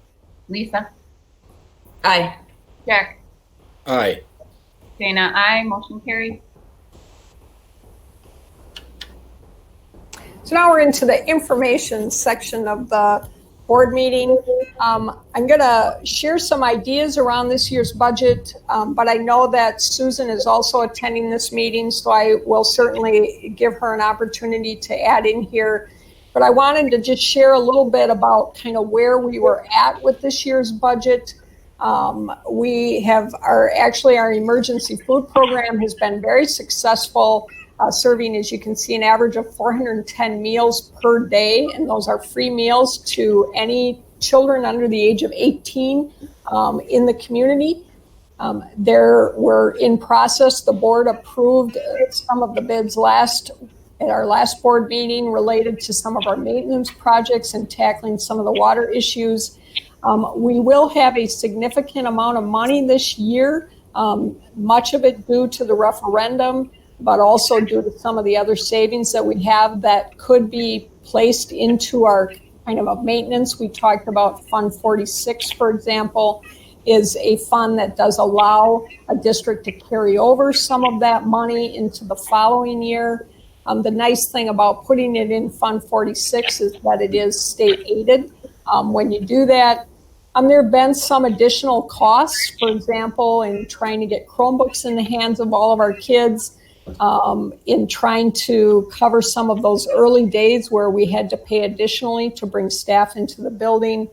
But there are areas where there have been savings. Our substitute usage obviously is down. Our utility costs are down because of not having all the students. Some of the training that we had initially set up has been canceled, and so there's some savings there. There's a loss of rental income. As you know, Kids Club used to use our facility to provide care for students. We're hoping to get about $100,000 this year from the Federal CARES Act funding. That is funding that is to provide support for districts that maintain staffing. in trying to continue to provide financial compensation for staffing and paying the various contractors that they have contracts with. There will be some transportation savings and then some supplies. So overall, we actually are running where we will have additional money in our budget at the end of the year. That in many cases sounds like a really amazing thing. Unfortunately, we know that the cost and everything going forward this year, dealing with things this year, has been difficult and hard on everybody. The one caution I have about some of that additional money is that, as you can imagine, the state is facing some real financial challenges, and we will be required this year to turn in a report to DPI, kind of working through all of the savings that we had from this. And my assumption is there's a reason why they want to know that. And so we'll talk a little bit about the potential impact on next year's budget as it relates to that. But I did want to share with you a little bit where we're at on this year's budget. Susan, is there anything you want to add to that? Well, I wanted to add that at Connie's direction, we did move the emergency food program forward through June 30th. So that will be additional meals. And we may have to revise the Fund 50 food service budget in order to accommodate that. I don't think we prepared to feed students all the way through June 30th. So that may come up next month. So as I mentioned before, there are areas where there were some cost savings. There were areas where there were some increased costs. I have seen how grateful our community families are for that. For our food service program, I'm very grateful for Arbor for the work that they've done to make that accessible for families and easy. And there's no question it comes at a cost. Certainly, we do get some state and federal funding for that, but there will be some district funding that will go to that as well. But I have felt pretty strongly, based on the feedback that we've gotten from families, that that is a necessary program and support for them. So that brings us to next year. So this is a really interesting kind of time, because very typically when you're in a second year of a biennial budget, you kind of cruise into that year and think, okay, well, now we got everything figured out. We're second year of a biennial budget. We know exactly what we're going to get. You can plan. I had hoped that that would be the case, but I am very concerned that that will not be the case. There is a lot of talk at the legislative level that we may not get the $179 increase per pupil that we have budgeted for and worked with in the past that has actually been committed to districts. But there is a pretty strong belief, let's hope it doesn't play out that way, but pretty strong belief that the state that will be struggling with some significant financial challenges due to COVID-19 may pull back that increase and hold us flat. There is some discussion that they may actually decrease our budget. So, on the one hand, we have those savings from this year. On the other hand, I don't feel comfortable saying that we'll get the increase for sure. So I've asked Susan to our business manager, to work with kind of the thought in mind of a zero increase right now. But in the back of our minds, think about what we might address if we actually got a pullback in some of those funds. Although, we have tried to kind of budget with that typical 4% in compensation increases, 3.5% for utilities, all of those kind of important things. But again, there's going to be challenges, one of which is if we're not able to get summer school programming up and running, we won't get the summer school FTE that we've gotten in the past.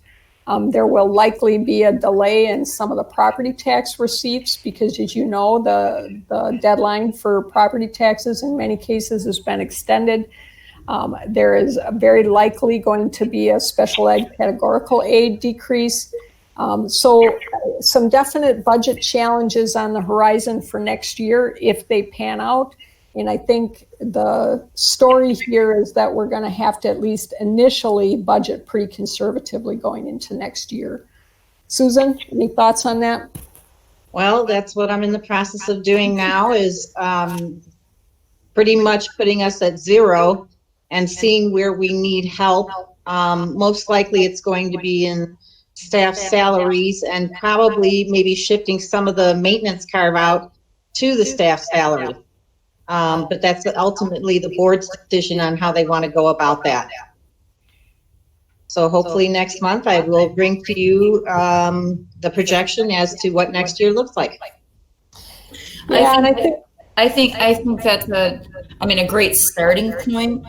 I'm not showing any increases, but I don't know. I think we're in a world of hurt come next year when it comes to budget reductions from the state, just from the lack of revenue. And I think you're being very fiscally responsible by starting with a zero increase, but my gut would be that would be the starting point. Right. And I think whatever we can do this year, to hold back or, to help offset the budget loss for next year that could be coming would be the smartest attack. Right. And I think,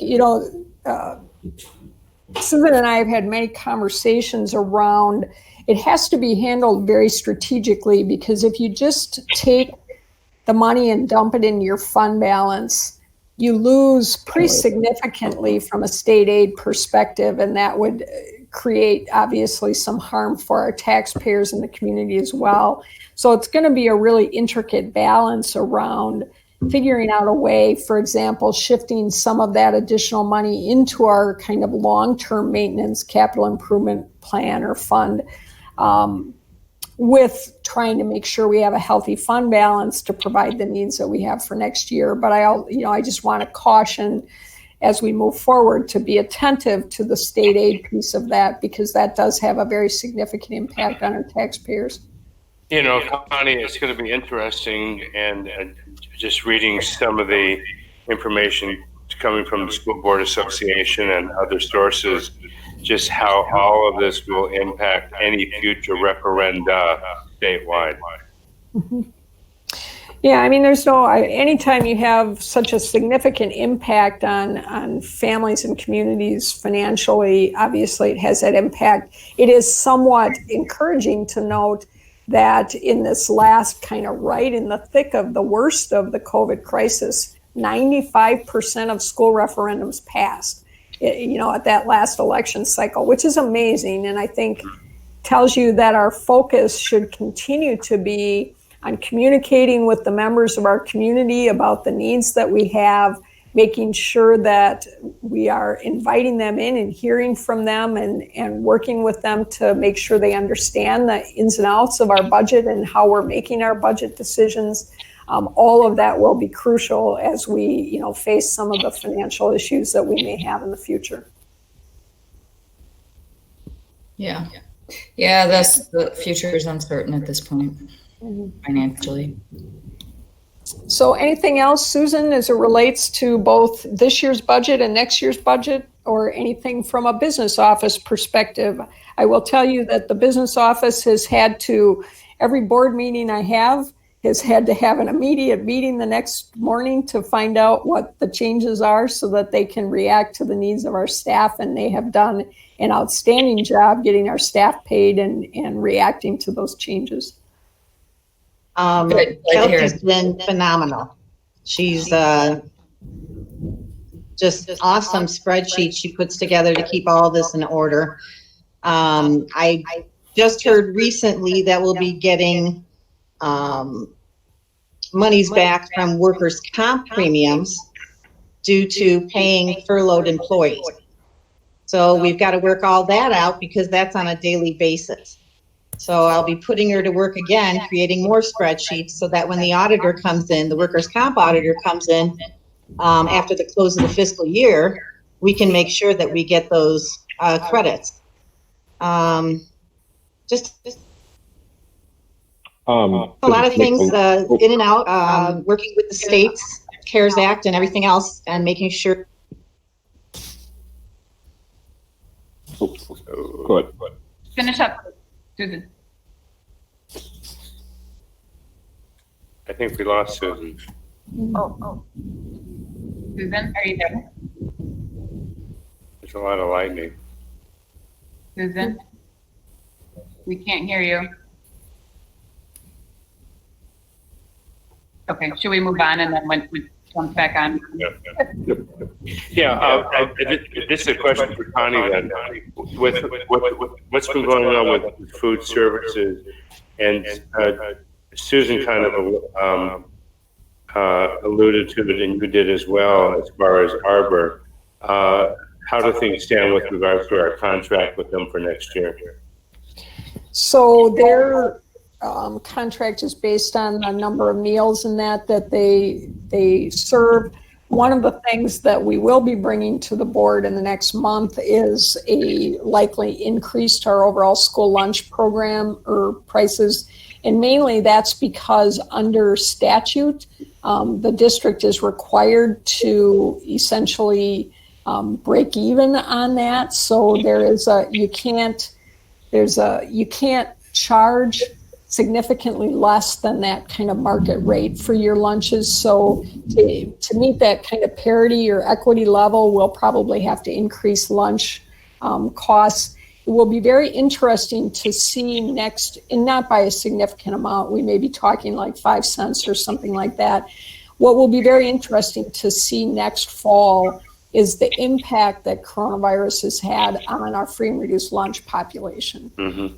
And I'm assuming that you may well see that increase, and that does change some of the eligibility that you have for certain lunch programs. So, that'll be a thing that I think will be an ongoing discussion as we see how our population of students may change based on the current crisis. I see that Susan has rejoined. Susan, I had asked Connie with regards to next year and with Arbor and with food costs. And she said that that most likely there'll be a slight increase with regards to the charges for our lunches, but also there might be an increase with regards to the number of free and reduced lunches and breakfasts. Is that correct? That is correct. There's written into their contract a 3.5% increase. So I anticipate that going forward. I also know that beyond June 30th, because they don't have the personnel to cover summer, if they're not contracted that long, that they are discussing increasing the amount of money that they charge us per meal.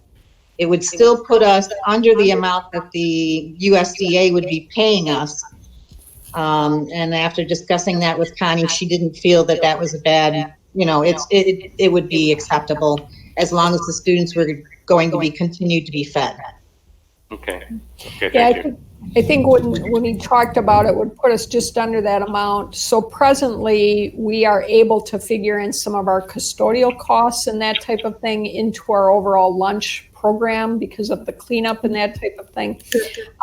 But if we end up where we're not able to cover some of those costs, and we're just covering the cost of the lunch. So in other words, we're not losing money as a district to cover the cost of that lunch. Again, I think during these times, that's probably an acceptable position to be in, to be able to provide food for our students on a regular basis. So, but that'll be a decision that'll be made down the road as we move into that next fiscal year. So, all right. Thank you. Yep. So then on to administrator reports. I know Dr. Hansen had a chance to kind of start down that road, and then I interrupted her, so I apologize for that. But if you want to continue a little bit, Dr. Hansen, in some of the reporting in terms of what's going on for the Salem grade school and online learning. Sure. So I have seen so many great things happening with the teachers and the students and what they've been attempting to do in this new education that we're in. And if you have not already gone to the virtual site on our website, just to see the virtual learning that's taking place per grade level, it's a very interesting place to see where, what they're doing in each of the grade levels. The teachers are spending a lot of time, doing a lot of emailing with parents. I mean, this, goes on day and night. That they're working with parents to, because some parents aren't able to assist their child until they come home from work. And then just some of the things that you would see on the website would be Field Trip Fridays, where you can visit like the Houston Zoo or discover the polar bears in the tundra. Fun learning videos that they have, a photo gallery where the students are sharing pictures from home. Books online for the students, educational links that they've attached, and guidance classes that they have set up, and all the one-on-one meetings that the students are very anxious to show all their toys to the teacher. So, and those are all done with parents as well. The teachers then will be putting together a set of some information for parents to have during the summer as well. Just some ideas that they have that they can be working on for the coming year. And then just some things that have been going on for our students just to kind of keep them engaged. We've had the Student Services Committee develop the virtual Spirit Week. So students were getting involved in like the 80s, dressing like the 80s and putting those onto Facebook. And so they've been enjoying that, looking at putting out some more of that for students to enjoy.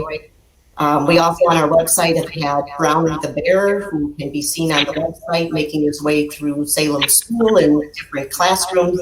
And our primary students enjoy finding out where he's going to end up next. We just recently did the YouTube video for the teachers and sending messages to our students. I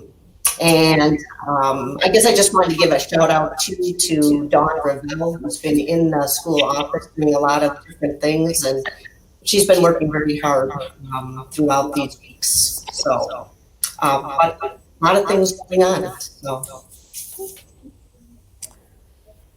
So, Judith? Great, thank you. And Can you hear me now? Yes. And we can see you. Excellent. Sorry about that. I was here, I just could not be seen. So in the world of special education, we've definitely gone down a couple different paths.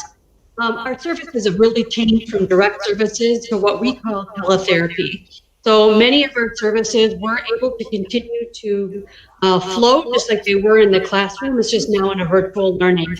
We've had a very large percentage of our families agree to the teletherapy. In special education, we actually had to make sure we had service agreements between the families based on the IEP, so what was promised in the IEP, and then what we were going to deliver, and make sure that they were fully committed to doing that in a virtual world. And we have some teachers and therapists who are working at 100%.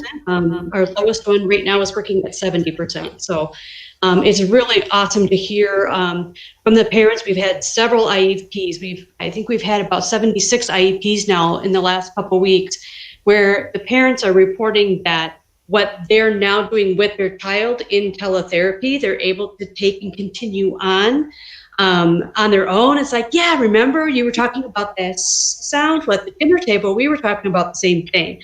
So it's like in a perfect world, we're seeing that combination between what we're doing at school, the families continuing it at home now. So I think it's been absolutely fantastic. I think a lot of the energy that's come through the team, I was at the last board meeting, but obviously we weren't presenting, but just that whole new renewed sense of energy now that we have Connie in place. And so the team knows that we're going to be going forward in a very positive direction. So I think that's really helped the team feel solid that we've got a plan going forward. We've been able to use our assistants and our paraprofessionals in a very positive way. We are going above and beyond. And so because we know that This is a whole new learning world for many of us. We do have some students who need assistance at home that didn't necessarily need those assistants at school. And so we're using our paraprofessionals above and beyond how they were typically used in the setting. Evaluations, however, have been very tricky because many of our assessments have to be given in a very face-to-face world, and that's hard to do on a computer. So even that would be holding up some sort of assessment protocol and asking students to respond would not give us any information with fidelity. So many of those did have to get postponed until next fall. And those, again, were what we call prior written notices agreements between us and the families.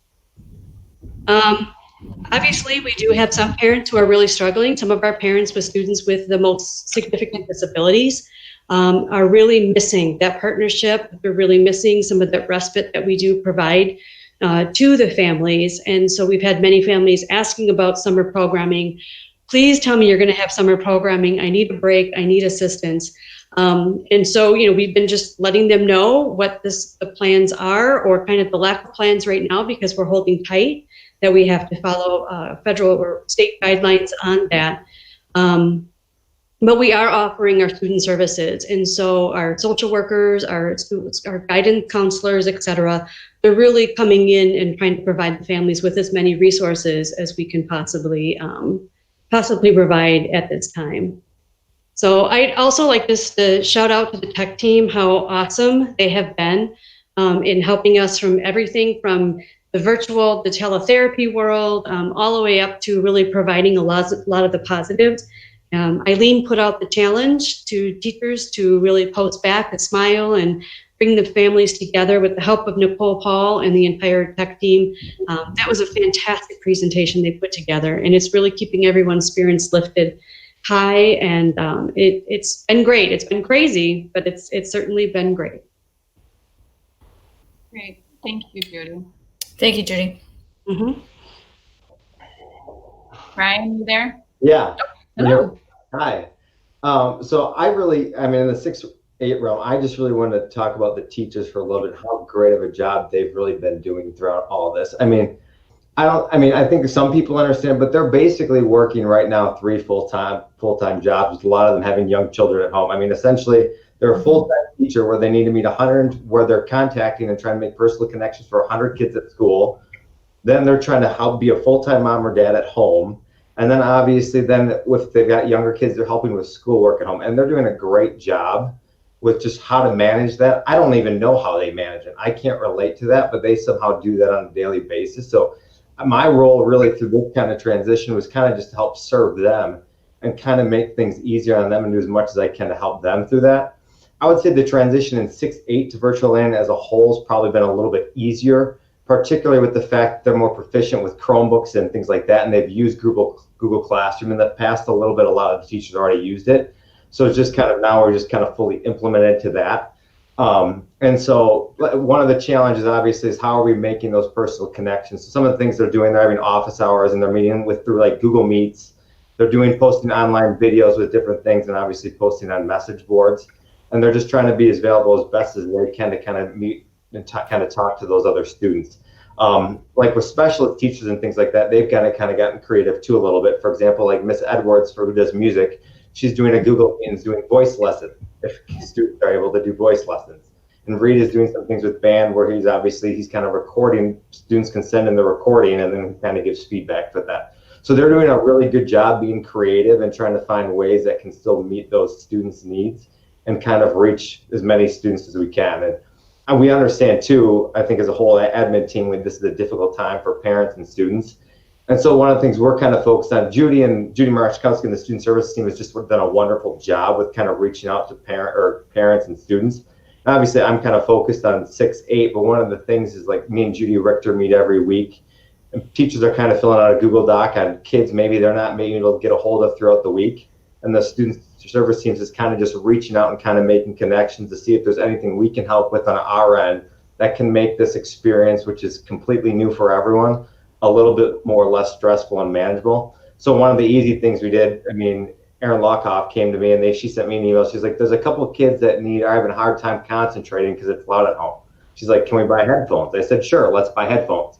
And then we just sent out headphones for that. So just trying to do those little things, I think is really, really important. So that's kind of where our focus has been. And what I said is the whole transition, it's been probably smoother again because 6 to 8 for the most part have been using virtual learning or Google Classroom a little bit. And they're obviously more proficient on a Chromebook where they don't necessarily need a parent as much to be right next to them every single day as obviously your second or third grader or first grader might. So that's kind of on the 6 to 8 end. The curriculum end, we're still kind of looking forward on how we're going to move forward with the reading curriculum next year. Obviously, there's still uncertainty on how we're going to be doing that, but we're still meeting as a team and kind of figuring out how we could implement that. Obviously, there's a lot of unknowns as far as how fall could look and even next year looks, but we're kind of still navigating how that could possibly look. We're still planning on coming forward with a curriculum in the next month or so on like one that we've chosen. And again, how we implement that next year, those are still things and challenges we're still looking at because obviously we don't know what it's going to look like.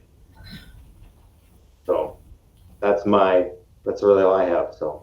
Hey, I just want to say for a second to the administrative team, thank you for your leadership. And I really appreciate your report tonight in terms of the struggles that the staff is going through. You made it personal and you made it real. And I think that's very important. It's one thing to talk at a very high level and say we're doing this, but you put it in perspective for us. And I want to thank you, and I want to thank you for your leadership through this very challenging time.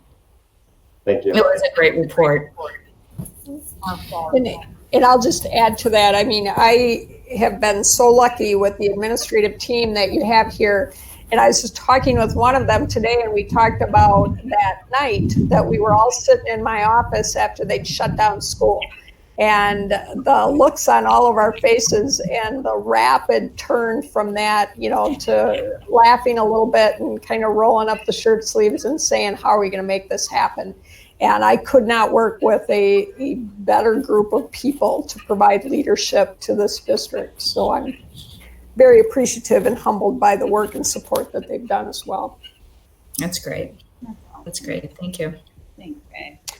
So committee reports, we probably don't need to spend a lot of time on this because we talked about the recommendations from the various committee reports as we looked at both the budget, but then also the staff and personnel kind of recommendations around leave and compensation.